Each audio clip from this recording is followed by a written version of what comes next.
5. The winning jockey was Mark Sestich. His best sprinters from up your way. Yes, indeed, a great sprinter. Well, Bill, the horse in question, At Sea, he'll never be ranked with the likes of Todman, Luskin Star, Vane or Manicato, but he's one of the best sprinters to have raced in Sydney over the past decade. At Randwick on January 24, At Sea was aiming for his third successive win in the Group 2 Challenge Stakes to go with his recently accomplished hat-trick of Carrington Stakes. Darting through the opening now to race up to Gallery Level. At Sea takes the lead inside the 200 metres. Gallery Level labouring in the second placing, Merry Ruler third. And here's the third Challenge Stakes coming up in 3 successive years. It wins easing down At Sea. Gallery Level second, Merry Ruler Bill, third. after the Stakes, At Sea's trainer Theo Green was asked if the horse would be sent to Melbourne for the Newmarket, and Theo replied, "The horse doesn't like travelling, and neither do I." Well, it's something of a shame because we'll never really be able to give the very, very fine chestnut the credit that he almost certainly deserves, and incidentally, that was his 12th win from only 17 starts. Well, a mighty record, Ian, but perhaps... The other top-class 3-year-old fillies must have heaved a big sigh of relief when it was announced that Title Light would miss the Group 1 New Zealand Oaks at Trentham on January 24. They come across the top, about 8.50 to go, and it's Cure in front by a length from Golden Amethyst. Dungarvin's had a dream run. Tribell is lying fourth, then Alouetto. Getting closer up on the inside of these in is Magdalene. They've cracked the pace on a bit now. 2 lengths to Sounds Like Fun. Midfield on the fence, but improving. They were followed by Jackie's Choice, then Starline taking off round Fleur Unique, Extradite and Etoile d'Or, and Yorkshire Roses dropped away by 5 lengths. They race up towards the corner, and the Oaks on the leader now as they come round as Cure. Tribell's making a line of 3 between the two. Golden Amethyst in behind them. Dungarvin, then Alouetto. They were followed by Sounds Like Fun. Further back to Starline. Etoile d'Or's a mile back. They race along now, just over 200 to go. It's Cure here. Starline improving ground. The outsiders followed all the way by Sounds Like Fun. Starline's kick well clear now from Sounds Like Fun. They're followed by Tribell. Etoile d'Or's running on well, but the Oaks is going to go to Starline. She's away in the lead now from Sounds Like Fun and Etoile d'Or. Starline, Sounds Like Fun, Etoile d'Or, Tribell. Starline's win in the New Zealand Oaks helped Sir Tristram progress significantly toward his first New Zealand financial sire. Resumed from a spell in the $150,000 William Reid Stakes at Moonee Valley on January 26. The race was sponsored by Noritake and for the first time boasted Group 1 status. It's Society Bay on the outside and Lord Mornington in front, a length and a half. Seeger followed by Rubiton, pushed 3 wide. By bounding away, a length Caledonian Boy, 1 to Between Ourselves and a length to Canny Lass, 2 to West Mayo and 3 to Tavros. 700 to go up the side and Lord Mornington a half. Society Bay, Rubiton out 3 deep, out after them now. Caledonian Boy going well, looking for a run on the inside of Seeger and bounding away 3 deep, 4 deep Between Ourselves. Canny Lass badly in need of a run, and then West Mayo, Tavros. 400 to go now, and Rubiton and Caledonian Boys got up on the fence to hit the front with Rubiton. Here's Between Ourselves coming around them. Society Bay hard-ridden, bounding away under the whip, doing nothing. Caledonian Boy led. Canny Lass trying to get out. Between Ourselves the danger. Canny Lass has got out as Between Ourselves tackles Caledonian Boy and took the lead with Canny Lass getting between them, and the mare raced up a line of 3. Canny Lass Between Ourselves fighting it out. Canny Lass doing better. Magnificent ride. Canny Lass wins the lead. A length and a half Between Ourselves. Canny Lass was the major representative during the season for 3 times champion sire Bletchingley, whose previous Group 1 winners include Kingston Town, Best Western, Emancipation and Spirit of Kingston. The mare was arguably the toughest campaigner to race in Australia during the season, racing 19 times for 4 wins, including those 3 Group 1s, and took her earnings to $537,475. You know, one of the really significant additions to the Australasian racing calendar has been the Cadbury Australian Guineas. That great colt True Version won the inaugural running of the Guineas last year. The success of the innovation saw the Guineas promoted to Group 1 status in only its 2nd year. The lead-up races showed Victorian Derby winner Raveneau was right back to his best form. As you can see here, he gives Pat Hyland an armchair ride to win the Debonair at Flemington on January 31. Of the field, and Myocard well back inside the 200. Raveneau 2 lengths clear. British still running on gallantly from Vo Rogue and then Warned and Myocard, but Raveneau a good win for Hyland, an easy win. Already under pressure. Raveneau was sent. Trainer Jeff White knew Courier Bay was back to form, and when Courier Courier Bay's in form. Watch out. They're followed next. In fact, it's up on the outside. Second horse is Arctic Wolf. So they're racing 600 metres to go. Diamond Lover, Arctic Wolf, the second horse. Right there then is Steely Dan. Pinson on its outside. Right there now, Solveig's come off the rail. They turn in them. Tidal Light's about 6 off the leaders, and Bone Crusher back on the inside, 12 off the leaders as they head for home. Diamond Lover in front. Here's Arctic Wolf. Steely Dan making bids after it. Pinson is next, then followed Cool Deal. Tidal Light putting in a beauty down the very outside, and Bone Crusher will have to thread his way through. 200 to go. Arctic Wolf, the lightweight on the outside of Diamond Lover. Here's Courier Bay coming home strongly after them with Tidal Light out wide. Courier Bay, Arctic Wolf, the two. Tidal Light on the outside. Bone Crusher flashing home, but Courier Bay has beaten Arctic Wolf. Second, third at the line then was Tidal Light. Bone Crusher. Unquestionably, this amazing gelding is one of the best gallopers in Australasia, and it's just unfortunate that we in Australia have not seen the best of this exciting horse. Well, Bill, I think you'll agree. Morfordville in South Australia on February 7, Send Me an Angel was sent out a 7-2 equal favourite with Jim Courtney in the saddle for the South Australian Jockey Club's Australasian Oaks.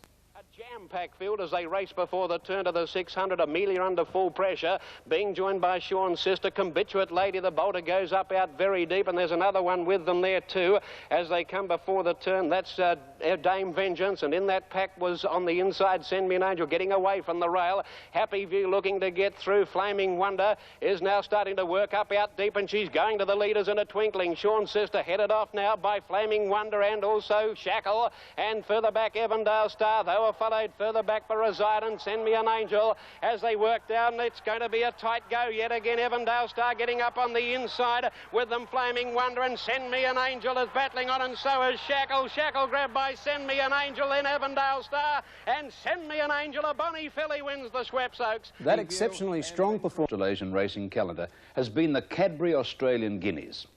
That great colt True Version won the inaugural running of the Guineas last year. The success of the innovation saw the Guineas promoted to Group 1 status in only its second year. Full favourite for the Australian Guineas with the Boom Sydney colt Maya Card. Bounding Away was also right in contention. And oh yes, back from the Perth campaign was Military Plume. In front of him and Tristram at the rear. They've raced past the 800 Vogue by a half length. Silver Shark 2 lengths Bounding Away, and Neck Raveneau the outside. Military Plume following Raveneau, then Aberidi, Hunter's Ace, and they're being followed by Shoot and a Miss and a Gap Northern Copy from British Steel, Mr. Impertinent, and Maya Card second last as they're homeward bound. 500 to go. Vogue brings them into the straight by 2 lengths over Bounding Away, now being urged along by Dittman. Raveneau the outside with Military Plume. Silver Shark beaten. Aberidi, Hunter's Ace, Shoot and a Miss and Warned. They race down to the 200, and Military Plume looms alongside Vogue. Bounding Away can't go on with it. Raveneau's beaten. Hunter's Ace battling away and finishing gamely as Warned, but Military Plume put pay to Vogue from Hunter's Ace, and Michael Clark lands Military Plume, the winner of the Cadbury Australian Guineas from Vogue. Trainer Colin Hayes gave $360,000 New Zealand dollars for Military Plume at Trentham in 1985. Shortly after the Guineas, a syndicate headed by Widden Stud purchased a half interest in Military Plume for $1 million. Everybody loves a champion, and everybody cheers a battler. It's one of the great moments in racing when they come together. A couple of young fellas approached me through a friend of mine that I'd never met the boys before, and said they were looking for a cheap horse. So I told them I knew where there was one they could get for $5,000. I thought you couldn't buy a cheap, you know, a nicer horse for that price in the sale. And I took them up to have a look at him, and they liked him. I don't think they knew really a lot about him, but they liked the horse. And they said if I thought, well, he was the type of horse they were looking for. You know, I said he's a speed-bred horse, and he was a big, strong horse with a lot of line sprinter. Placid Art won his first race at Bunbury and several other races at Ascot. But the big moment came when it was decided to take him to the east. Sprints in Melbourne were dominated by a freakish sprinter from Perth. His name is Placid Arc, and he arrived in Melbourne in February, having won 5 of his 8 starts in the West. Placid Arc took on some of the fastest horses in the land. In the $100,000 Group 1 VRC Lightning Stakes, he was supreme. Racing, Placid Arc jumped away all right. Canny Lass was a bit slow to begin. Touch of Genius got away well. Cavalry is in a prominent position. Between Ourselves not going the speed. No Parole racing up to be in the forefront. Blazing Keel 2 lengths behind No Parole. Mr. Swanky is out wider racing with Rancho Ruler. Lord Mornington behind them from Baptise. And over on the outside of the Canny Lass is back at the rear of the field. Over on the outside, Let Me Tell is matching strides with Special from Groucho and Colpack, and Richfield's Lad on his own, and Campaign King is 4 lengths from the lead at the rear on the grandstand side. They're raced by the 300 and Placid Arcs burst clear, leads about 3 lengths from Rancho Ruler, and Between Ourselves on the inside. The Canny Lass starting to rattle home from Lord Mornington, and it's Special from Let Me Tell and Colpack the outside. Placid Arc in front of Special and Rancho Ruler. It's Placid Arc from Special, and Placid Arc has won at Special. Apart from being first leg of the unofficial sprinting Triple Crown. Placid Arc about 3 lengths in front on the fence. Canny Lass with a late run, but Placid Arc, what a great galloper he is. Special will go for second, maybe Canny Lass third. Apart from being brilliant, Placid Arc is also tough. Trainer Wally Mitchell had no concern about backing him up a week later in the country's most gruelling test of speed, the Group 1 VATC Oakley Plate. And they're racing. And they've jumped away pretty well. Zip Home has begun very well. Placid Arc got away okay. Towards the outside as they settle down into stride. Luther's Luck got away well but can't go with them. And Special and Placid Arc are going to settle down in front. From Blazing Keel, Zip Home and Seeger on the inside, then Rubiton. Luther's Luck keeping a reasonable position, and they were followed further back by Dada-ism, Lord Scotia. Next is Gorilla Ashes Star. Taj Quillo well back with Lord Galaxy as they near the turn. Night follows day, Burnt Horizon and Sovereign Dagger.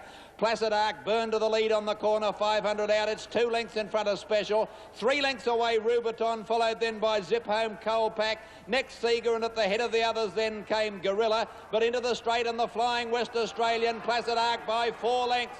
Special is second, 3 lengths to Rubiton, Zip Home, Colpack.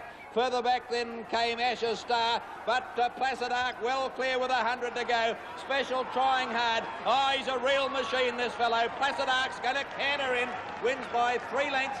Special second, Rubiton third. Second and third placed, Special and Rubiton, are both superior horses in their own right.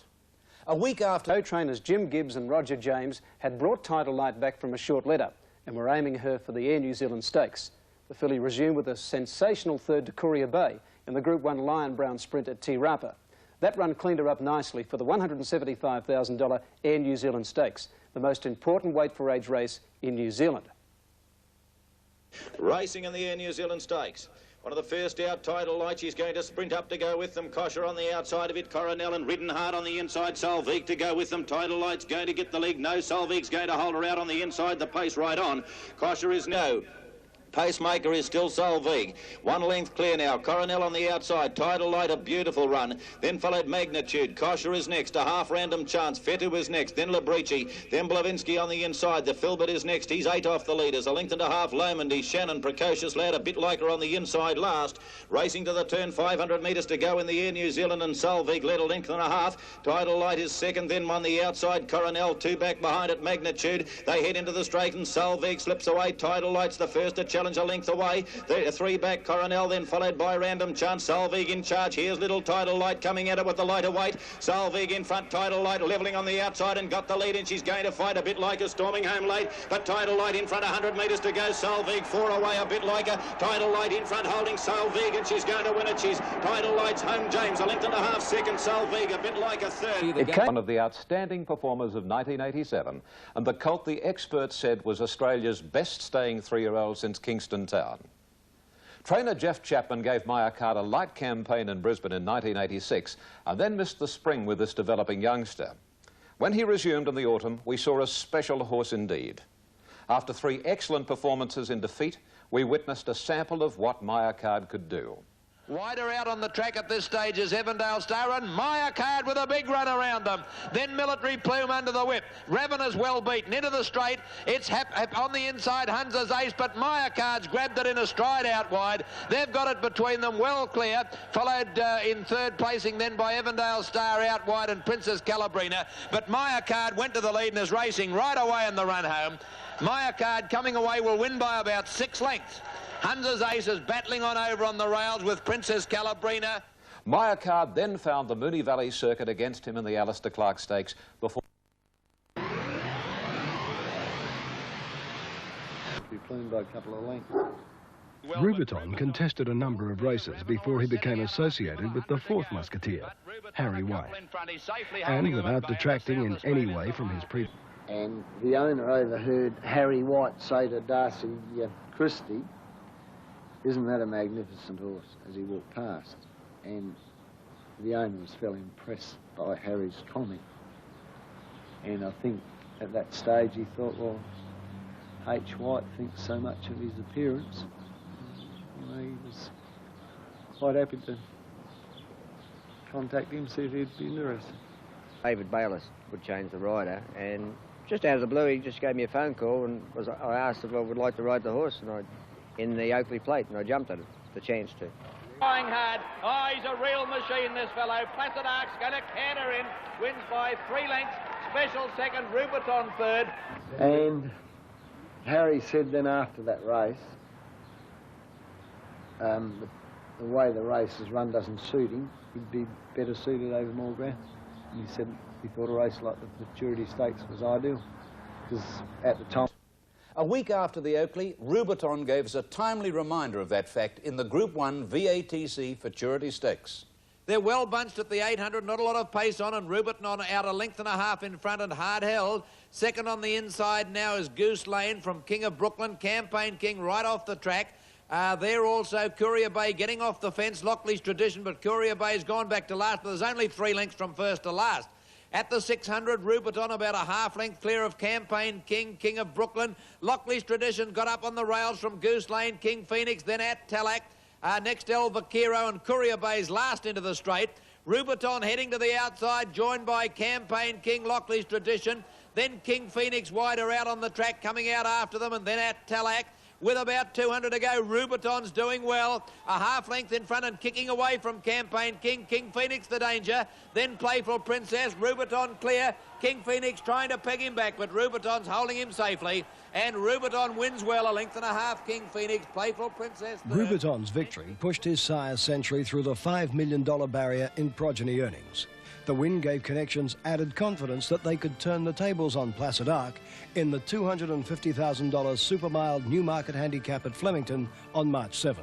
Maturity, but still won. I was able to sort of, you know, communicate with the horse, even though I was in front on him. I did have that affinity with the horse that I was able to communicate with him and relax him. And this was proven later. We're in longer races where they all said he'd pull. I used to have him out the back of the race and he'd just go to sleep for me. There they are, mates together. The beginning of a long friendship and understanding. After he won that race, he'd really won Harry, and he was then prepared to get down to 50 to ride him in the Newmarket, which he did. Melbourne, the premier race for 2-year-olds is the $350,000 Blue Diamond Stakes, sponsored again this year by Merv Brown's Hang 10 Company. After a slashing first up fourth against the older sprinters in the Group 1 Lightning Stakes at Flemington, Maribyrnong Plate winner Rancho Ruler was sent out favourite at 5-2. Pre-race riding engagements were the popular subject of conversation in the week leading up to the Blue Diamond, with Michael Clark preferring Abcos National Stakes winner Karpstad to the unbeaten filly Midnight Fever. Jim Courtney was engaged for Midnight Fever by trainer Colin Hayes. Imagine Clark's horror when Karpstad was a race morning scratching after pricking a hoof. Imagine his delight when late on Saturday morning he picked up the ride on Rancho Ruler because Darren Gauci had a nasty fall at track work. And then imagine how he felt when Rancho Ruler was in front with 200 metres to run. Racing. Right Aspect began very quickly in the centre and is one of the early leaders in the race. Getting away quite well too over on the inside. Proven Valor's racing up towards them as they settle down, and Rancho Ruler over on the outside. It's joined Proven Valor in front from Right Aspect, twining on the fence Garrison Glorious Way. Midnight Fever about 7th. Impazera's up there about 4th, and then Starlight Rebel, Ligon Arms well back. With it is Norgwin Hunter, and they were followed by Marwong, Mighty Deer and Wolver Action. Down to the 600 metres. Rancho Ruler, the outside of Proven Valor, about a length the right aspect. 2 lengths away, Midnight Fever starting to make up ground from Impacera. Hard ridden, then Glorious Way. Twining is doing nothing. Lygon Arm starting to come into it from Norgwin Hunter. Further back, Starlight, Rebel, Marwong and Garrison. On the corner, Proven Valor and Rancho Ruler. A length and a half clear. On the outside right aspect, Impacera. Midnight Fever is making its run. Rancho Ruler's going very well, though. It's got Proven Valor beaten out wide on the track now. Midnight Fever. He's getting anxious on Rancho Ruler. Midnight Fever's racing to it on the outside. Jimmy Courtney riding for dear life. He's hit the front on the filly Midnight Fever, just in front of Rancho Ruler Twining, and Midnight Fever's going to win the Blue Diamond by 2 lengths to Rancho Ruler. Midnight Fever was one of the fillies who contributed to New Haven Park's Luskin Star having his best season ever. $250,000 super mild Newmarket handicap at Flemington on March 7. Watch Placid Arc. He begins brilliantly from barrier 15 and heads for the outside fence. There's the light, away they go, they've jumped well. Placid Arc away nicely with Dowie from Campaign King, and it's going to the outside fence. Let Me Tell's going across there with it. Over on the flat side now and showing speed here, Rubiton's going to be in front of Taj Quillo when they settle down, and going up quickly, Special to join them. 3 down the outside, Placid Arc under a hold in front of Dowie and Let Me Tell. On the flat side at the 800, Special raced a length and a half to Rubiton. They were followed then behind those horses by Touch of Genius. Gorilla the outside, Caledonian Boy behind those horses. Campaign King and Richfield's Lad and Canny Lass and Lord Galaxy. Down the outside, Placid Arc, and he's got a big grip on it looking across. A length and a half, Let Me Tell, and 2 lengths to Dowie. At the 500, Rubiton went up the Special, headed it off. Caledonian Boy went to it. Richfield's Lad is there too, and coming into it now is Princely Heart. Down the outside, Placid Arc is in front, and he's got into it suddenly from Let Me Tell. Placid Arc in front on the outside from Let Me Tell, coming at it. Rubiton over on the inside, the leader from Canny Lass and Princely Heart. It's Rubiton, Princely Heart and Placid Arc. Placid Arc's in front. Placid Arc's made it a magnificent treble. And after that, Ian, Placid Arc in front on the outside, Rubiton the inside, Princely Heart. It's Placid Arc, Princely Heart, and Placid Arc's won it. Placid Arc's won the big treble. The best thrill I've ever had in racing in Acres. Everybody said it couldn't be done. I asked the bookmaker one day what price he'd be for the treble, and he laughed at me. I wish I... For his next start, he travelled to Sydney. Exceptionally strong performance was matched a month later at Flemington. On this occasion, that man Clark is back in the saddle. Last with Born a Lady out wide and English Charm at the rear. They're homeward bound. 500 metres to go. Princess Calabrina being tackled by Fashion Fun the outside. A couple of lengths away is Send Me an Angel Under Pressure. Glory Days. Shakalas for the big run, spotting the leaders. 5 lengths start and not responding. And then Flaming Wonder and Laylam. They go by the 200, and Fashion Fun is holding sway over Send Me an Angel, Laylam, Flaming Wonder and Shackle. Here goes Send Me an Angel after Fashion Fun, and then Laylam and Flaming Wonder. Send Me an Angel does best. Send Me an Angel first, give it to Flaming Wonder. Send Me an second, Angel Laylam is the first, best third, representative to date, sired by Belcrest stud Survivor stallion Gielgud, one of the best 2-year-old colts in England in 1980. Carpstead soon recovered, and the Hayes stable declared him fit to take his place in the Group 1 VRC Sires Produce Stakes at Flemington on March 9. With Michael Clark naturally required for Carpstead, trainer Jim Marconi had to find yet another rider for his talented Rancho Ruler, and quickly settled for the accomplished horseman Gary Murphy. The light goes on, away they go. Caught them beautifully too. Twining was the first to get going from Mighty Deer. Carpstad's booting up on the inside of them from Bronx Bomber. Rancho Ruler being ridden behind in Deer the centre. Another line of 3 then, Celtic Spirit, Rancho Ruler the centre, Marwong, and a length and a half Spacecraft, and on the outside of it as they come to the turn, Mount Buller. Twining leads them into the straight, 500 out, a length to Carpstead. There's been no pressure on. Bronx Bomber looking for the run. Mighty Deer, Rancho Ruler's badly snookered at the moment in about 6th placing. At the 400 and Twining a half length to Carpstead, who's still going pretty. They're followed then on the outside, Mighty Deer, Rancho Ruler with nowhere to go. Carpstead got to the lead, Mighty Deer out after it. Rancho Ruler pulled out wide, but Carpstead shot clear from Mighty Deer. Rancho Ruler's running on the outside. Carpstead in front. Rancho Ruler can't get to it. Carpstead holding the lead, and Carpstead's won it. Nearly a length to Rancho Ruler.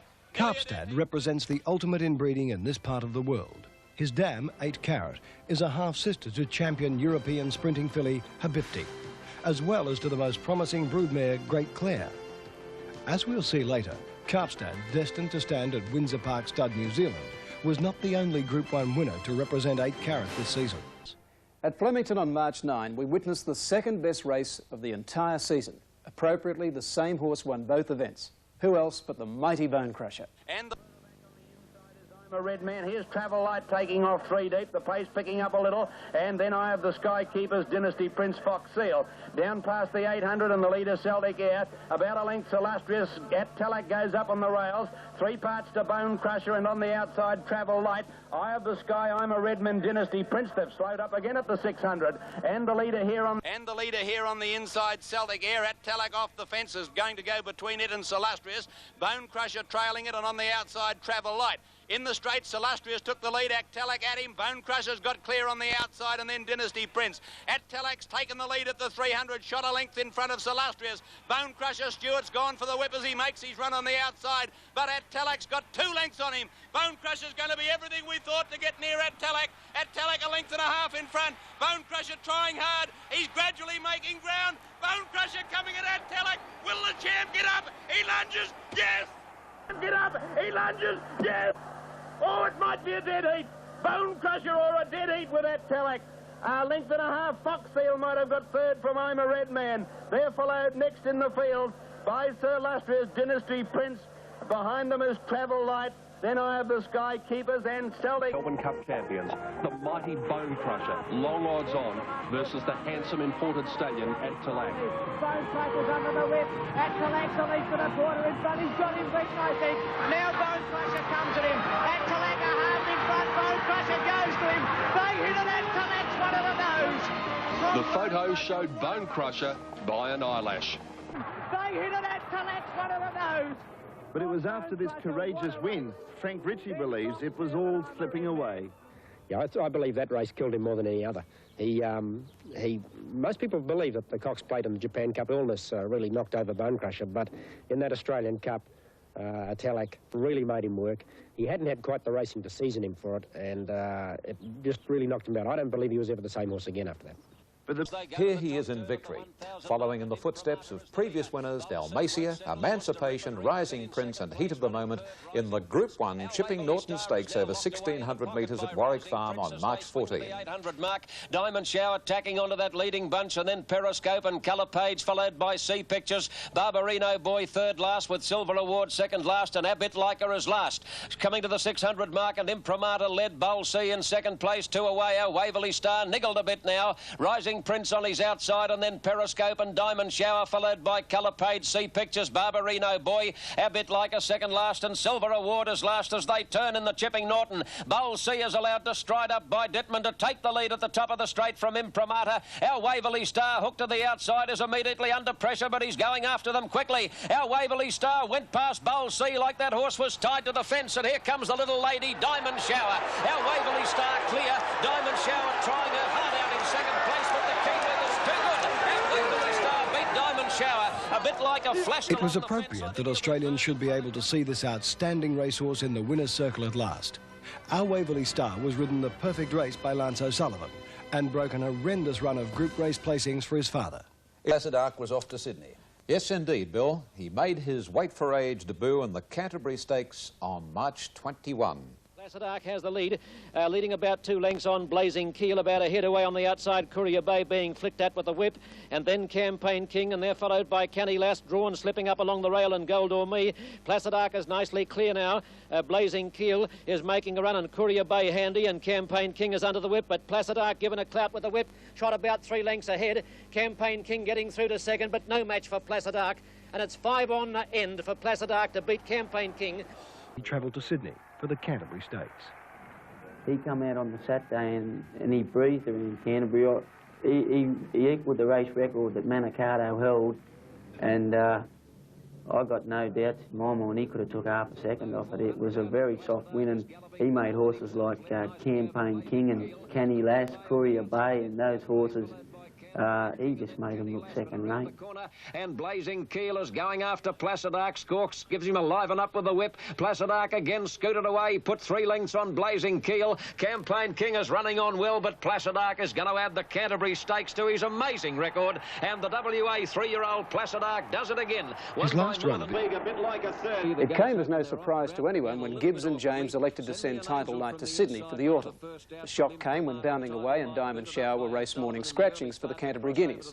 This left Title Light a long odds-on favourite at her Aussie debut. The lead, and now here comes Vo Rogue. The Queenslander Vo Rogue is coming over from the outside to go to his favourite roller Pacemaker, but the other one, Mickey's Town, is going to make him work in the run to the first turn, and Tidal Light on the inside, so Vo Rogue is 3 deep right off the course into that first bend, and then Imprimatur on the inside of Rendu, followed by Drought and Send Me an Angel. Further back, Barbarino Boy, Ancient Mariner second last, and search the 800 metres mark in the Guineas, and Vo Rogue is the leader. Vo Rogue by more than a length to Tidal Light on the inside of Mickey's Town. A length and a half to Imprimatur. Drought is going forward, and going with him is Ancient Mariner. Send Me an Angel on the fence, now being hard ridden, but look at the field packing up, followed by Rendu, Barbarino Boy, and back at the tail, Sound Horizon as they come up the hill towards the turn in the Guineas, and Vo Rogue is headed off now by Mickey's Town in the centre. Going around them, Ancient Mariner to make a line of 3. Tidal Light got into some traffic for a moment, but now she's into the clear, and in fact has to switch 4 wide on the turn into the straights. Little Tidal Light has exploded to them on the outside, and Tidal Light left them standing at the 200 mark. She shot clear. Sound Horizon getting a rails run, and further out is Imprimatur. Tidal Light getting right out to the middle of the track is a mile too good, and look at this little lady go. What a magnificent filly. Tidal Light has bolted in the Guineas. After that superb victory, Tidal Light went sore and was lost to us for the remainder of the season. She bowed out with her record-reading 14 starts, 10 wins, 2 seconds and a third, for earnings equalling $425,088 Australian dollars. She as one of the best fillies of her time. Well, Ian, what a tragedy that injury cut short Tidal Light's career. So true, Brian. So after disappointing runs in the William Reid Stakes and the Australian Guineas, Bounding Away returned to her home city and showed a glimpse of her true form when a desperately unlucky second to Captivan in the Group 2 Surround Stakes at Warwick Farm. After that, Smith chose the $200,000 Orlando Classic for Bounding Away. Despite the fact she was competing against older mares, Bounding Away was asked to shoulder 57.5 kilos. Palmyra Bay, Marchakita, and then Canny Lass and Playful Princess. And Canny Lass and Playful Princess will have to be super mares to win from there. On the turn now, and Captivan led. Wide out Dance Hall Girl on the corner. Then Shinakima, followed by Deedle. On the fence, Just Blooming. Bounding Away behind those, followed by Magic Flute. And Atlantic Mission down the outside is running on strongly. Captivan the leader at the 200 mark from Just Blooming. Atlantic Mission on the outside. Bounding Away behind those. Atlantic Mission and Just Blooming are fighting it out halfway down the straight. Bounding Away getting through near the fence. It's Bounding Away bursting through on the inside rail. She's coming home the better little Bounding, and Bounding Away got up to win the Orlando. Our card then found the Moonee Valley Circuit against him in the Alistair Clark Stakes before heading home to Rose Hill, where, instead of tackling his own age in the Rose Hill Guineas, he took on the might of Bone Crusher, Waverley Star and At Talek in the Group 1 Rawson Stakes over 2,000 metres at weight for age. The race had been billed as the Cox Plate rematch of the New Zealand chaps.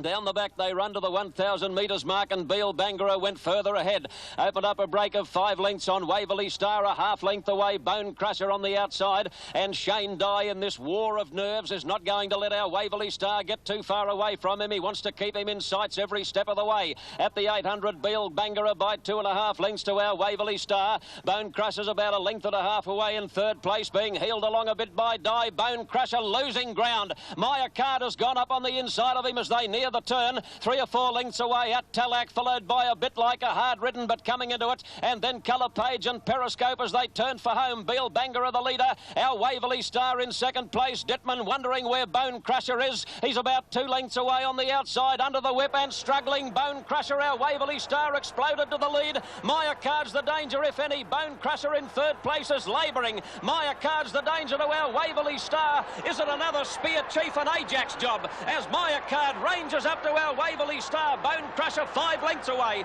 Maya Card with Mark de Montfort going for home. And the 3-year-old Maya Card raced away to win it by 3 lengths to our Waverley Star. Chapman told the Australian racing public 2 things. For starters, he genuinely believed Maya Card could beat the New Zealanders and cause what most saw as a Rawson Stakes boil-over. Secondly, he said Maya Card would be even better when his races were stepped up to 2,400 metres. In any case, it's history now that Tidal Light was missing from the Rosehill Guineas field. So was Maya Card, whose trainer Jeff Chapman was confident enough to take on bigger obstacles. Although those horses were missing, the field was strengthened by the arrival of Vo Rogue, Cossack Warrior, El Vaquero and Raveneau, the first 4 home in the Alistair Clark Stakes at Moonee Valley 3 weeks earlier. Vo Rogue has scorched away with an unassailable lead in the middle stages of the race, seemingly. He's about 8 lengths in front of Imprimatur, Mickey's Town in 3rd place, and then Ravener, followed by Bounding Away, Balciano, Diamond Shower, and then El Vaquero, Cossack Warriors, midfield at the moment. A good gap in the field then to Ring Joe, followed by Barbarino Boy, Cousin, who's the best part of 20 lengths from this leader. 700 out, and Vo Rogue came back to them in a hurry, led by 2 lengths on Imprimatur. Mickey's Town in 3rd place, then Ravener, Diamond Shower moving up boldly 3 wide. On the fence, Bounding Away as they come to the turn. He's off the rail now, getting between horses as they come to the corner, followed closely by Balciano. Ring Joe taking off around the field at the head of the others. El Vaquero, Cossack Warriors under the whip and a mile back in the field as they turn. And Sound Horizon's got to go via the Cape on the corner. In the straight, Imprimatur shot to the lead over Mickey's Town, followed by Ravener, Diamond Shower. Bounding Away, getting not much room between horses. Further out is Ring Joe at the 200, and it's Ring Joe sweeping to the lead over Diamond Shower and Bounding Away. Ring Joe drew well clear 100 metres out, and it's Johnny Marshall going for home in the Guineas. Look, a little Bounding Away trying her heart out in 2nd place, but Ring Joe wins the Guineas. Ring Joe is one of only 5 first-crop foals sired by former top stayer Ring the Bell, a Rangong horse who was, having been a $50,000 Group 1 George Ryder Stakes at Rosehill on April 4. The gates open, they're off, and it is a beautiful start in the George Ryder Stakes with Kenny Lass a fraction slow, if anything. Magic Flute bounded out in front of Roman Artist and Max Treasure. Courier Bay cruising up along the rail into a prominent spot, and Dazzling Duke is out 3 deep in the early part. Courier Bay has crashed through the running rail. Courier Bay has knocked a panel of running rail right down, and he fell straight back through the field, and how he stayed on his feet I will never know. A very roughly run George Ryder Stakes at the 1,000 mark, and Roman Artist had now breezed to the lead. In front by 2 lengths or a bit more to Magic Flute, with Dazzling Duke in 3rd place. Canny Lass moving up with a nice run on the outside of Max Treasure, followed by Campaign King. Strange to see Riverdale up in the middle of the field at the 800 mark, and further back is Drawn. Then Merry Ruler, followed by Abit Liker and Courier Bay, the Kiwi, lucky to stay up in that sensational incident in the early stages. 600 out as they near the turn, and Roman Artist is the leader. Magic Flute 2nd, Dazzling Duke 3rd, followed by Canny Lass, Riverdale, Max Treasure hard ridden, and then Merry Ruler about the take-off. He'll have to go 4 deep on the turn, and Drawn at the head of the others, but around the corner, and the 3-year-old filly Magic Flute is about to move up and take the lead from Roman Artist, and they're well clear. Canny Lass in 3rd place, running on strongly, and then Dazzling Duke, followed by Campaign King, and Merry Ruler not doing enough to win. Magic Flute headed Roman Artist coming again, and Campaign King is going to beat them both. Campaign King on the outside, breezed to the lead close to home, and Campaign King has annihilated them in the George Ryder. Stewards found the interference which caused Courier Bay to be stopped in his tracks was the fault of Jim Cassidy on Magic Flute, and accordingly they gave Cassidy a 6-week suspension. Spot on, Bill, yes, so true. Of all the golden slippers I've called, undoubtedly Luskin Star in 1977 was the most brilliant winner, but this year's was probably the most exciting. As you know, the Sydney Turf Club run a series of lead-up races, each over the golden slipper distance of 1,200 metres, and these winners gain automatic entry to the final Slipper 16. The winners were Proven Valour, Postage Due, Marauding, Midnight Fever, Christmas Tree and Tennessee Vane. Those lead-up races have an enormous record of producing the Slipper winner. Tennessee Vane did not run, while Postage Due, Christmas Tree and Proven Valour drew wide barriers which made their task extremely difficult.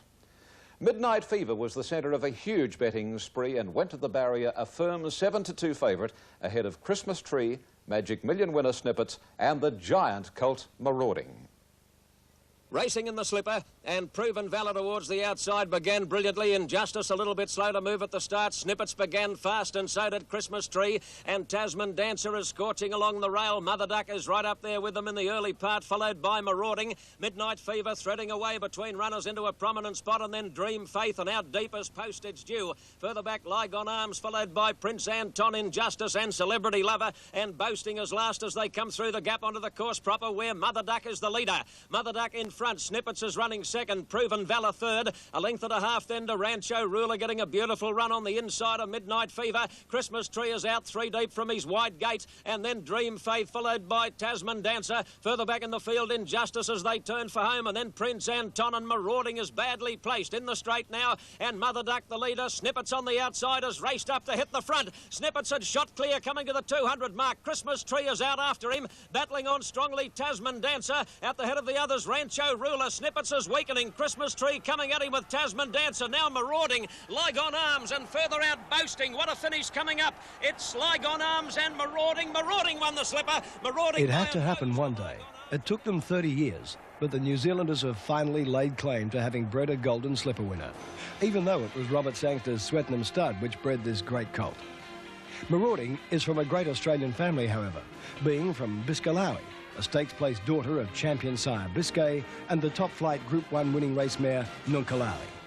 The slipper victory was a career highlight for trainer Brian Mayfield Smith. Jockey Ron Quinton substituting for suspended Jim Cassidy. It was his third slipper in 4 years. Congratulations later, the Chapman camp put their cards on the table when Mayakard again took on the big guns, minus an out-of-sorts bone crusher in the $500,000 Group 1 Bowater Tancred Stakes. Now they've quickened up. Further back as Cossack Warrior, Barbarino Boy dropped the bit. He's being heeled along hard as they come to the 800 mark. Fox Seal second last, and a bit like her on the outside as last. Now again, Samara's moved up level with Imprimatur as they race down the side. In third place is Rising Fear. Our Waverley Star in fourth spot, being niggled a bit as they near the turn, followed by Mayakard on the outside from At Talak. Further back, Barbarino Boy, Cossack Warrior, Fox Seal, and a bit like her, Our Waverley Star looking to get out away from the fence, and he's pushed his way into the clear now. Around the corner, Samara and Imprimatur, the two leaders, but Our Waverley Star has pounced on them in a stride. Further out, Mayakard sprinting brilliantly, and Mayakard has rushed up and he's headed Our Waverley Star. Mayakard headed Our Waverley Star at the 200 mark. They've come away, they're going to fight it out, and the 3-year-old Mayakard again asserts his superiority. Again he ducked in, and again he checked Our Waverley Star as he did in the Rawson Stakes. It's almost a carbon copy, and Mayakard wins by exactly the same length, I'd say, as the Rawson Stakes. Either side of the Tasman. First, let's have a look at the $180,000 Television New Zealand Stakes, which this year shaded the Air New Zealand Stakes as New Zealand's richest weight-for-age event. And the leader, Royal Grit, a length and a half now. Right there, Field Dancer. On its outside, Great Estate, a length and a half. Labrici, Cool Deal's handy. Then Atrapar wide. Lack of Reason is next now. And well back towards the rear is back there, Bounty Hawk, Cosmetic East, Enjoy the Filbert in the last three. Into the straight, 400 metres to go. Royal Grit has slipped away, 2.5. The challenger is Field Dancer. 3 back behind them. Then Atrapar. The Filbert will have to be a champion to win. It's Royal Grit from Field Dancer on the outside, levels quickly and takes the lead. Field Dancer, Atrapar lying third with Cool Deal. And it's Field Dancer from Royal Grit, Lack of Reason battling on behind it. Field Dancer still in charge, 100 to go. Here's Eastern Joy winding up, but she's too late. Cool Deal's racing on, and so too Greatness. Field Dancer's won at Greatness second. Field Dancer became the 5th individual Group 1 winner from the first crop of Starway, the Star Appeal horse who has emerged as one of Australasia's most exciting young stallions. Having seen the form in the Canterbury and Rosehill Guineas, it will come as no surprise to learn Mayakard was a pronounced odds-on favourite for the Tui's AJC Derby, this year worth a record $750,000, plus trophies, of course. Soaking rain appeared to make the mud-loving Mayakard an even better thing. Turf. Mark de Montfort has the mount. Now the gates open, off and running in the Derby, and Mayakard is one of the first out. Dungarvan began well, so did Imprimatur, followed by One Guinea and bounding away. And Cossack Warrior last as they come to the top turn, and Imprimatur in front by a length on Balciano, a neck away, bounding away.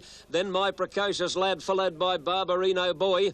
One Guineas about fifth on the outside of Dungarvan from Ring Joe. Gendre out very deep, and then Cossack Warrior followed by Maya Card slipping up along the rail to be midfield now.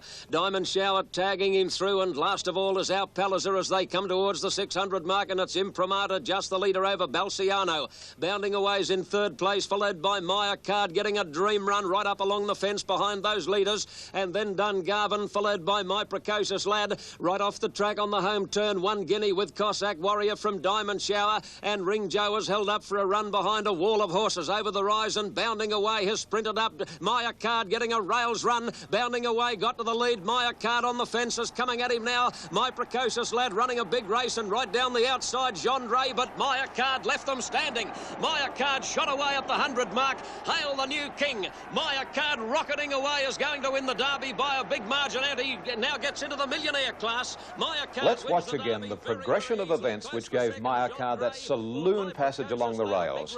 Mark de Montfort has ridden a brilliant race on Maya Card to make up his ground with no apparent effort. Shane Dyer's on the stablemate Imprimatur, who looks to his right and sees Maya Card right behind him. He then looks to his left, and Imprimatur begins to veer away from the rail, giving the run along the fence to the stablemate. Now, in the process, Balciano in the red and yellow colours is seriously hampered. Stewards opened an inquiry into the incident and eventually gave Dyer a suspension of 6 months for deliberately giving Maya Card the run on the fence. The irony for Dyer was twisted even further by the fact he was Maya Card's regular partner until he took the Rawson ride on Bone Crusher. Accordingly, they gave Cassidy a 6-week suspension.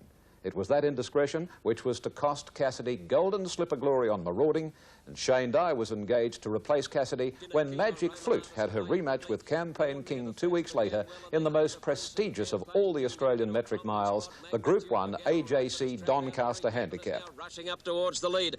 Eastern Classic not far away on settling down, followed by Marchakita, Riverdale, Royal Scepter, Fix the Date, Merry Ruler well back and out deep. Monatus went to a clear-cut lead by a length on Magnitude, who's worked very hard to get over. Rushing up Gold or Me towards the lead, followed by Shinakima, and then Western Ace and Hader Prince. Eastern Classic about 5 lengths off the lead, followed by Drawn Magic Flute, and then Marchakita, Campaign King and Riverdale. Further back came Dinky Flyer, then Royal Scepter. At the head of the others, Fix the Date, followed by Periscope, Swift Cheval, Merry Ruler, and back at the tail, Colour Page and King Phoenix is absolute as they near the turn in the Doncaster. Inside the 600 mark, and Romanardus just led Gold or Me. Western Ace going up to make a line of 3. Shinakima behind them. Eastern Classic under pressure, and then Marchakita, followed by Drawn, Hader Prince, Dinky Flyer, and Riverdale and Merry Ruler to the extreme outside as they come over the rise, where Western Ace and Gold or Me have gone to the lead together. Western Ace just the leader from Gold or Me. Little Drawn into the clear. Royal Scepter rocketing down the outside. Western Ace and Gold or Me are fighting it out. Royal Scepter closing on them fast. Royal Scepter coming at Western Ace. Gold or Me. Magic Flute getting a rails run. The filly Magic Flute has burst to the lead. Magic Flute. Colour Page flew down the outside. It's a Nebo Lodge Quinella.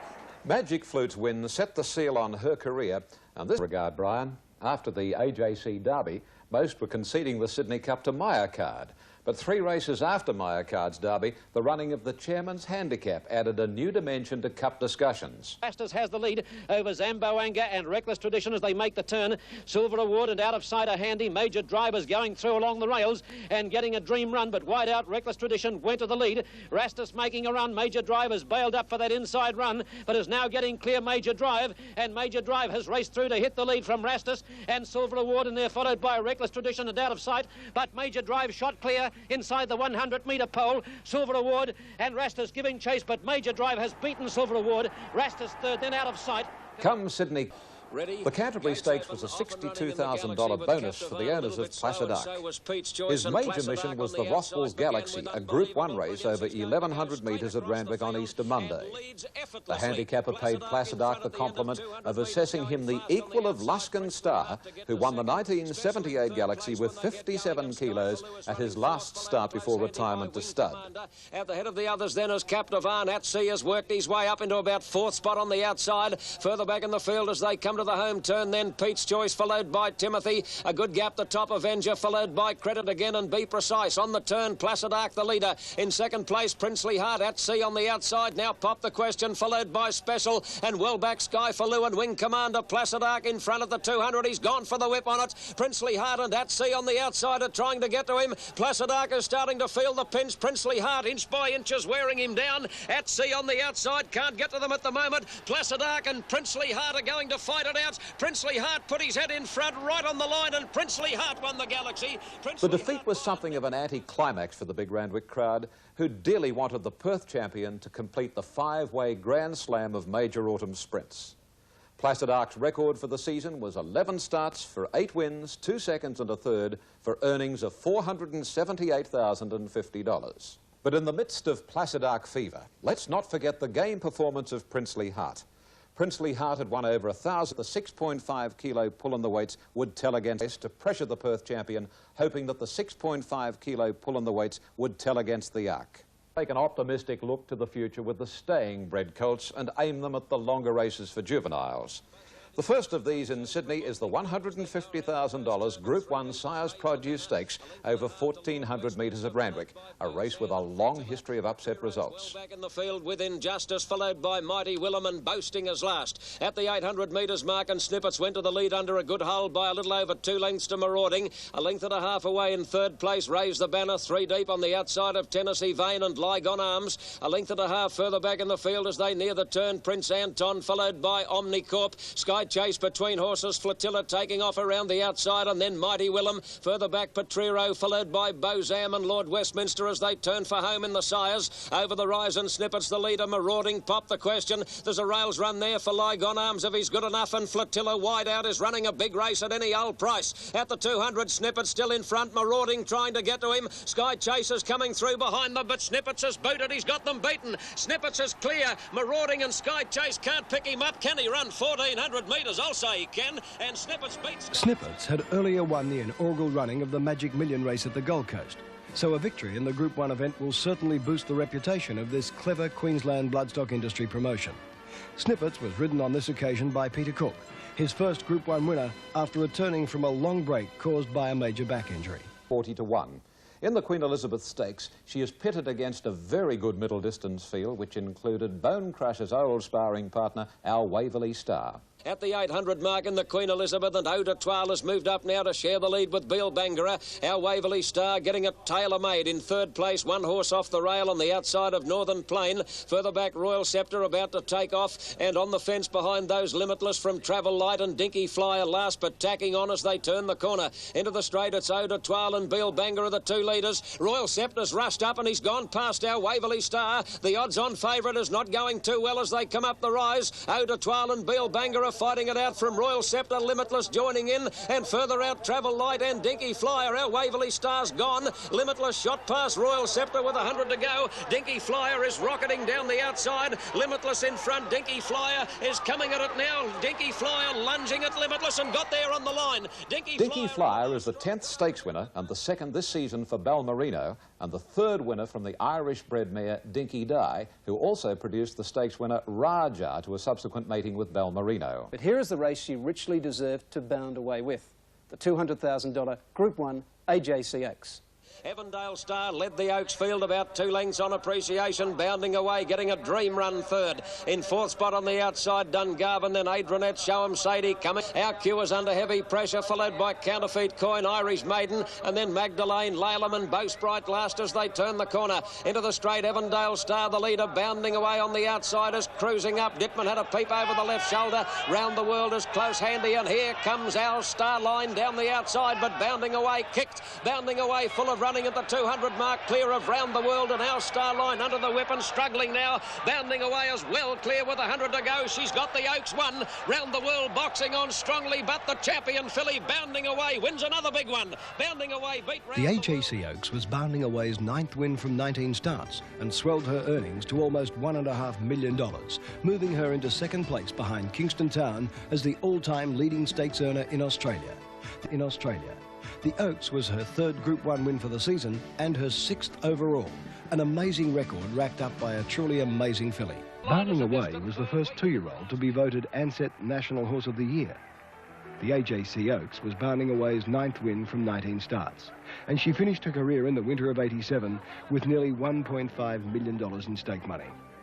Just under $1 million of this was won as a 2-year-old. She was a truly amazing filly. My mother's never liked horse paintings in her home at all. She thinks it's enough to put up with TJ without having to have a horse painting there. But for Dad's birthday that year, Mum and I gave him a portrait of Bounding Away, and I said to my husband, oh, I wonder if Mum would allow it to be hung over their mantelpiece. And sure enough, when we presented it to Dad on his birthday, he straight away said, oh, it's got to hang over the mantelpiece. And Mum said, yes, of course, it's the only horse that should.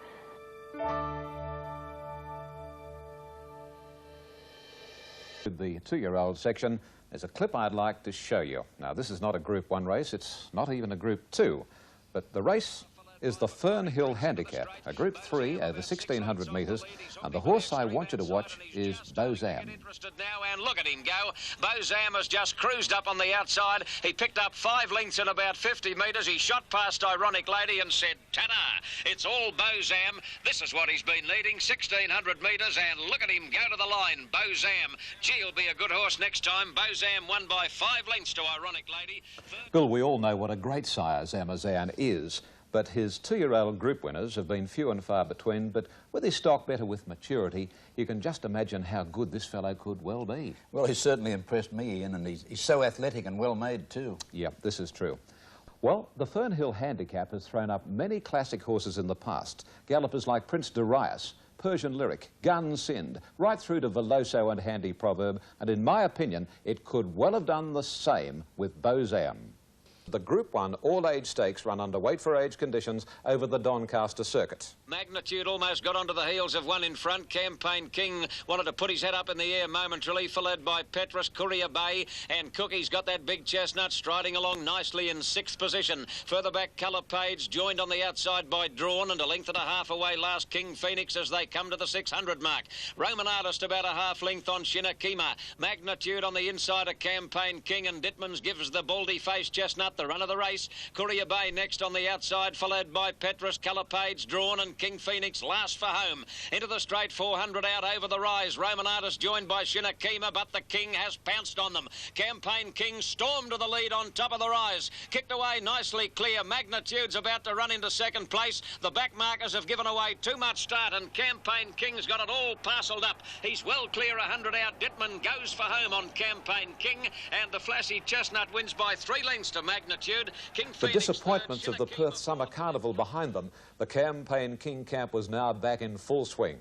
Trainer Bart Cummings vetoed a Brisbane trip for the baldy-faced chestnut, whose all-age stakes win took his record to 15 wins from 30 starts for earnings of $569,740. Cup Day, Maya Card, as you might expect, was all the rage at around 2-to-1 on. Bookmakers were more than a little wary, however, that part owner Kerry Packer would launch one of his much publicised plunges on Major Drive and opened him at 7-2. Strangely, the money didn't eventuate, and Major Drive eased to double his opening quote. Stewards took the mildly sensational step of warning Major Drive's jockey Greg Hall about the betting fluctuations while the Cup contenders milled around behind the start.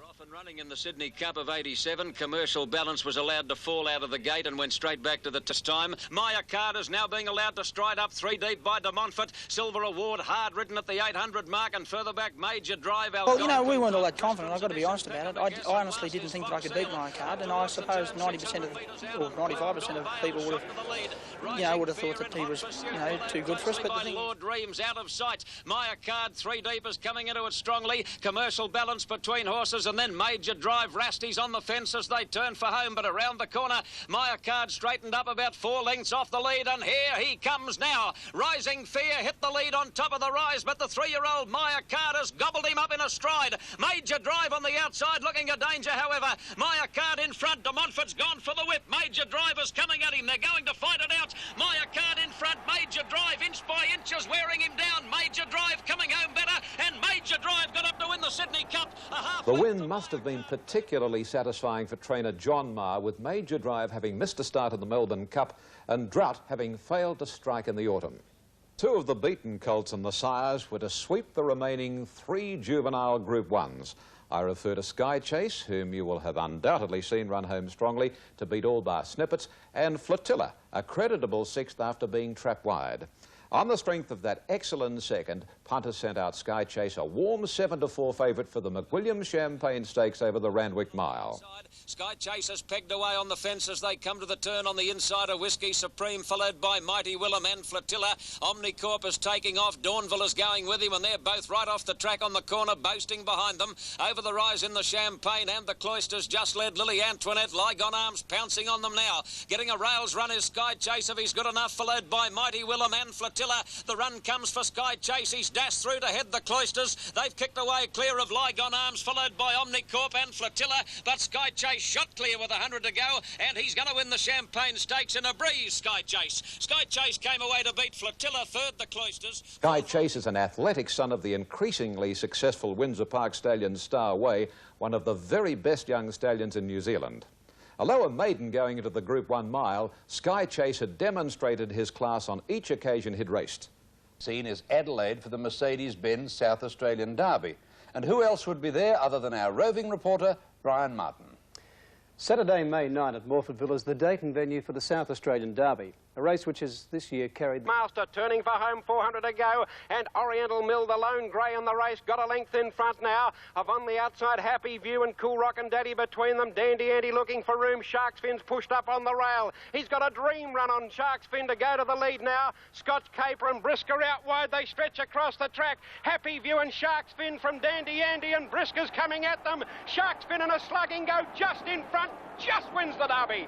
Shark's Fin from Happy View. A half length Shark's away. Fin is a member of the first crop of How Nui Stud's handsome US Grade 1 winning 2-year-old Crested Wave, Sire Shaw. The Australian Jockey Club conducted the Group 1 South Australian Oaks. The leader still Dame Vengeance, making a cheeky bid for victory. Led by 2. In second placing, Damsel's after it, Nat Lady.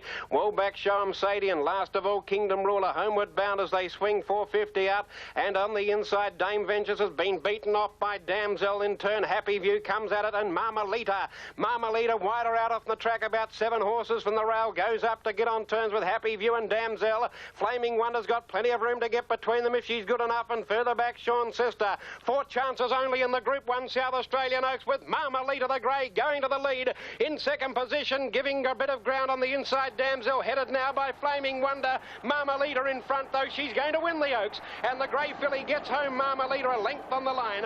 Flaming Wonder. How ironic that both the Queensland and South Australian Oaks winners should provide their respective sires with classic winners in the season of their sire's demise. Travelling to do yet. Next stop is Morfordville on May 16. Galaxy winner Princely Heart headed a strong interstate contingent for the 120,000 Group 1 Goodwood Handicap.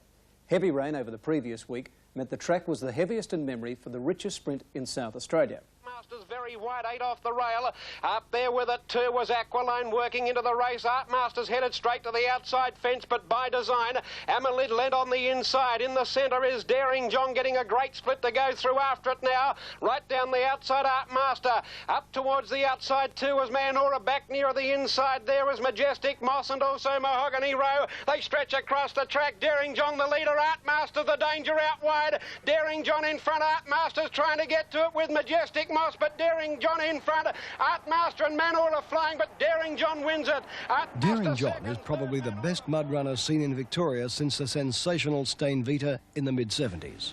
This big, strong fellow is Australia, it was West End Adelaide Cup time, and the day belonged to the polished Kiwi lady jockey Marie Linden and Lord Reams.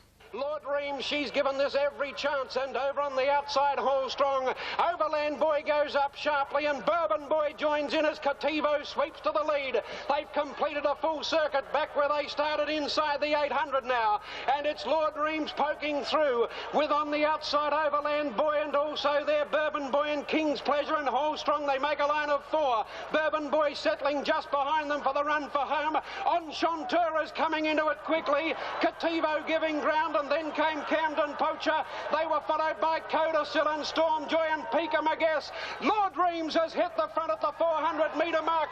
Bourbon Boy gets up on her inside and comes after her. The favourite Bourbon Boy hits the front with Lord Reams. They were followed by Overland Boy and King's Pleasure. Then Enchanteur down the outside. It's Lord Reams a half in front.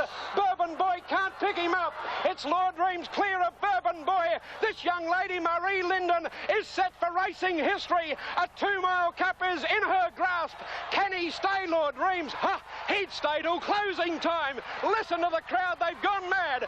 Marie Linden's copybook ride on Lord Reams gave her second Group 1 success in Australia. 25 days later, the fillies who provided the AJC Oaks Quinella were pitted against each other again for half as much prize money in the Group 1 Queensland Oaks. Forces round the world to go 4 wide as she starts her run. Duffy sticking to the inside on Counterfeit Coin, and then Deborah Currie and Raymond Royale. Into the straight, Finezabelle dashed up on the outside of Gossamer Wings, and she's hit the lead. Now round the world's up on the outside of Bounding Away, and the favourite's in a pocket at the moment. Finezabelle is the leader, 300 metres to go. Round the world into second place. Dittman's gone for the whip on Bounding Away, and she's struggling. 200 metres out. Round the world loomed up on the outside. She's got a nose in front of Finezabelle, who kicks again. They're clear of Bounding Away. Round the world just in front of Finezabelle. Round the world a neck in front of Finezabelle. And Round the World has won the Oaks, has beaten Finezabelle. Round the World's win was just under a season too late for Sea Anchor, who sired the champion Red Anchor and a host of other major stakes. Flotilla was to be Sydney's representative in the hunt for the major portion of the money available for 2-year-olds in Brisbane during the winter. Brian, how impressed were you with the juvenile form over the Queensland Carnival? Well, personally speaking, I thought Flotilla looked a legitimate Derby colt, but I'm prepared to let the videos do the talking for me, Ian. The Queensland Turf Club Sires Produce Stakes is one of 5 races accorded Group 1 status for the first time for the 86-87 season. We'll pick up the action at Barrier Rise with Flotilla and the white with black diamonds and cap and red armbands at Barrier 1. Watch for the trouble he encounters at the first turn, which eventually costs him at least 4 lengths. On water and Superb Effort showing plenty of speed in the early part. Settling down, Superb Effort. He's going a bit keenly. He's the joint leader with Flotilla and Mnemonic.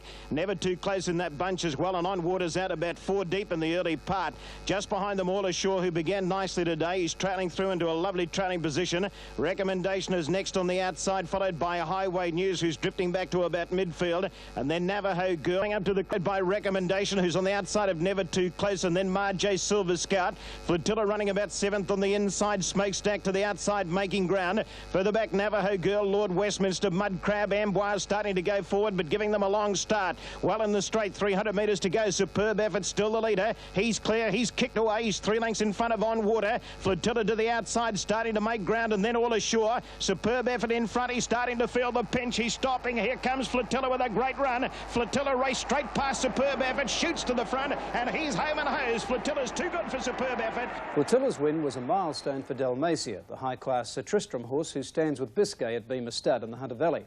It was most appropriate for Flotilla to be a Sires Produce winner, as his dam Gretel won the AJC Sires in 1974. Brisbane Winter Carnival is getting bigger and bigger, and this year, at $250,000, the Elders, formerly the Stradbroke, shared the distinction of being Australasia's richest sprint with the VRC's Newmarket Handicap. Controversy surrounded this race because of the amazing situation which allowed the outstanding colt Broad Reach to be handicapped on 49.5 kilos and ultimately failed to make the final field. Society Bay the leader, 8.50 to go. Society Bay a length in front, Bancoin Baton second and third, Dancing Report is fourth. Wonder Magic Flute, and going up on the outside is New Atlantis. Wonder Bicentenary on the inside of Rendu. Then Max Treasure, Dancing Poet midfield inside of Thanking You and James Tradition, followed by Canny Lass, Payful Princesses next on the inside. Paris Bow giving them a long start. Goldor Me and Royal Samurai a fair way back with Winter and Dares. Last of all, there's a fall. Winter's down and Rendu's down. 2 of them down on the turn into the straight, 400 metres to go, and Society Bay, she's exploded away from them. She's 3 lengths in front of Dancing Report. Dancing Poet into 3rd place. Baton next on the outside. Magic Flute starting to make ground. Society Bay in front, she's stopping. Dancing Report coming after her. Dancing Poet on the outside joining in as well. Dancing Poet's going to be the one. He dashed up to them, takes the lead. Dancing Poet's too good, drawing clear close to the line, and Dancing Poet beats Society Bay. Dancing Report. To the chagrin of the purists, the handicapping system won again, with the lightly weighted 4-year-old gelding running home over the top of the classy 3-year-old filly Society Bay. Dancing Poet is the first Group 1 winner sired by Yates. The less fortunate stories, that is unless you owned, bred, trained, rode or backed this 20-to-1 winner of the Queensland Derby. Maya Card was all the rage at 7-to-4 on, and for all intents and purposes, the colt from Sydney looked a living certainty to collect his 4th Group 1 victory for the season. But it wasn't to be. Going forward is Mr. Marceau. Myocard, he's taking the shortcuts. He's going right up along the inside. He's gone from last up into about midfield now, followed by King of Brooklyn and Latin Rule, still racing a little ungenerously at the rear. Coming on towards the home turn, it's a packing field as the Derby set sail for the judge. Bounding away, loomed up on the outside of Dandy Andy. Stealthy Knight coming at them on the outside. Myocard's got that lovely run on the rails. He's just going to need a touch of luck from now on. And Mr. Marceau is joining in quickly on the outside. 250 metres to go. Mr. Marceau's hit the lead. Myocard can't get out. Finezabel's there in the middle. Mr. Marceau in front of Finezabel. Stealthy Knight. Latin Rule next on the outside. Mr. Marceau in front. Princess Gracious is cutting him down. Mr. Marceau, Princess Gracious. The Princess grabbed the lead and she's won the Derby. Princess Gracious is the most important winner to date for the former good Sydney sprinter Black Zephyr, a son of the South Wales at Castlemaine Stud. Castlemaine Stakes. 400 metres to go. Our Poetic Prince is the leader, a length in front. Flotilla coming after him on the outside. Gold Trump sneaking up along the inside. Our Poetic Prince, he's all over the track like a drunken sailor. He's just in front. Gold Trump grabbed him on the inside. Hunter's flying home. Gold Trump in front. Marshall pulls the whip. Our Poetic Prince is on the outside rail. Flotilla coming through in the middle. This is a great go. Flotilla after Hunter. Hunter in front. Flotilla grabbed him. Oh, they hit it close. Flotilla's class and courage lifted Dalmatia from 6th to 2nd spot on the juvenile sires table, behind another first crop sire Masquet, who had 21 individual winners for the season.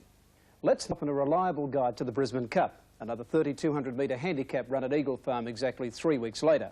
This year, Lord Reams and Bourbon Boy were flown to Brisbane on the strength of their Adelaide Cup efforts.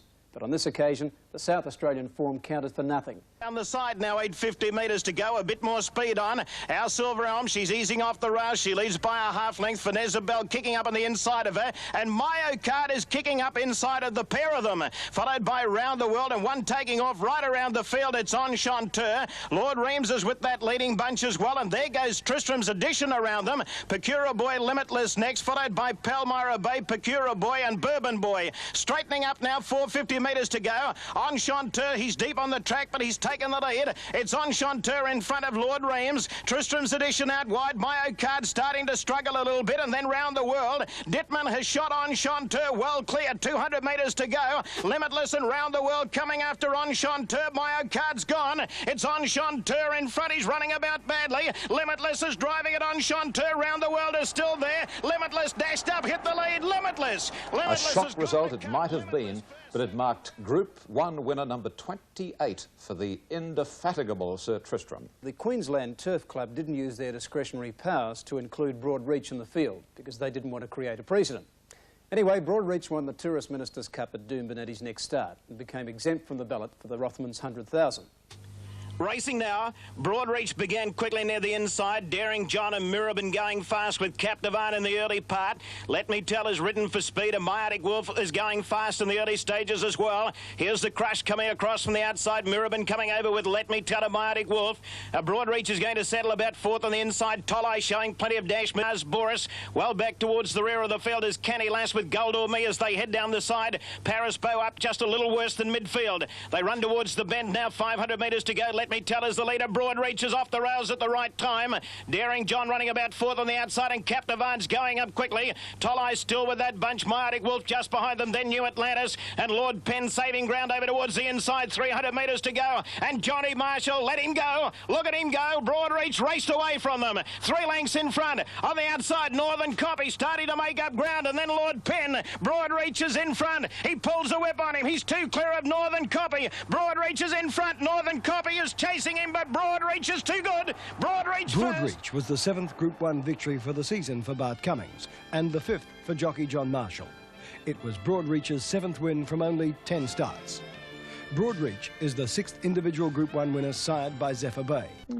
Well, the 66th and final Australian Group 1 event for the season, the Forex Cup, was really a great result for Victoria, Brian. Wasn't it great to see Jim Surkey finally land a big race in Brisbane? And Harry White had been trying for a lot of years too. Let's see how they did it. They're racing, and near the inside, Cool Deal came out smartly. Dandy Andy and Roman Artist began well, and so did El Vaquero. Mr. Pepper drifting back shortly after the start, showing speed from out wide Canny Lass and Catering King. Roman Artist just in front of Dandy Andy as they link up with the course proper. Roman Artist ridden for speed, about to clear them, going over as Dandy Andy beautifully placed, a length away fifth. Into the straight, 350 metres to go. Catering King loomed up on the outside, hit the lead from Roman Artist. Here comes Dandy Andy, and on the outside, Palmyra Bay with a big run. Dandy Andy hit the lead, 150 metres out. Palmyra Bay going with Dandy Andy. El Vaquero up into third place. Dandy Andy's in front. He's moved away from Palmyra Bay, and he's got them, Dandy Andy. Dandy Andy first. Jim Surkey trained the 1985 Australian Derby runner-up Sir Great and had no hesitation in giving $20,000 at the Waikato yearling sales for Sir Great's half-brother, the horse we now know as Dandy Andy. Well, there was no shortage of equine headline grabbers in this particular racing season. And largely responsible for his record is the Baron of Lindsay Park, Australia's leading trainer of Group 1 winners in 86-87, who also racked up premiership number 33 this year, 23 in Adelaide and 10 in Melbourne, Colin Sidney Hayes. Champion trainer again, Colin, in 1986-87. What do you think has been the highlights of 86-87 for you? Well, I think you'd have to say winning the Melbourne Cup again was it's the race with the most charisma, and it was a very significant win in that it introduced in a wonderful way a lot of influential racing people to Australia. And now the man who has changed the face of Sydney racing, the man Tommy Smith declared to be a one-year wonder, the man who overcame a 33-year monopoly last year and repeated the dose even more decisively in 86-87, Brian Mayfield Smith. It gives me a great deal of satisfaction because if I didn't win it 2 years in a row, I might be put down as a one-hit wonder. And this year has been a hard slog. I trailed until mid-May, and I've got to the front, and I've sort of had to fight to hold the lead all the way. I've been reduced back to one winner in front on a couple of occasions, and I've had the frustration of running 97 seconds and not having my stable jockey Jim Cassidy for 60% of the season. We've become used to Brian Mayfield Smith having the last word over the past couple of years, and so it will be.